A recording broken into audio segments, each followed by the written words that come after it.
what is so special about this coffee? It won the Best of Panama competition, which is the Oscars for coffee. There are only 100 pounds available of this. We were allocated 10 pounds for all of North America.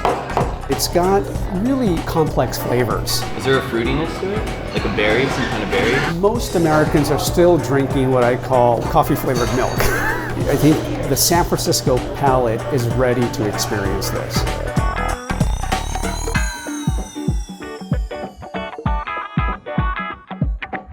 It's early in the morning, the weather is nasty, and I am in desperate need of some coffee. So will I pay $3, $4, $6? How about 75 bucks for a cup of joe? So here, take that one. All right. It's the one cup of coffee you really don't want to spill. World's most expensive cup of coffee right here. Don't believe me? It says so right on the packaging. And it's because there's just so little of it. It's just rare. It's just like wine, there might be a vineyard that's only 50 acres, and that's it. And the same is true of the farm in Panama that grew the award-winning Elida Geisha 803, which sold for $803 a pound. This particular farm is at altitude.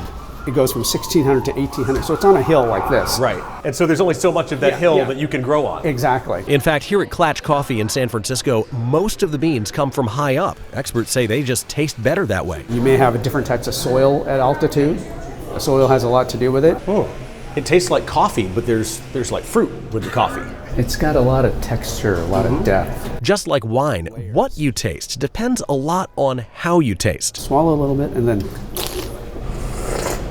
Oh, now the berries are starting to show up.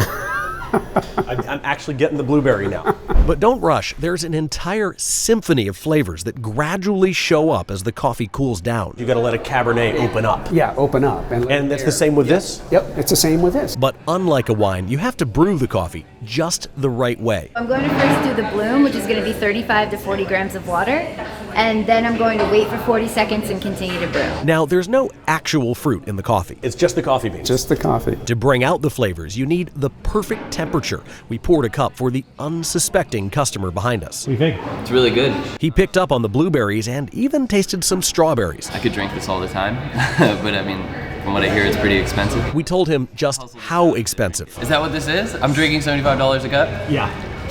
I mean, if you got the budget for it. Klatch has stores mainly in Southern California, but they sent the 803 to San Francisco. In terms of the palate, I think San Francisco is a fairly sophisticated place, and I would say it's the right demographic in terms of income.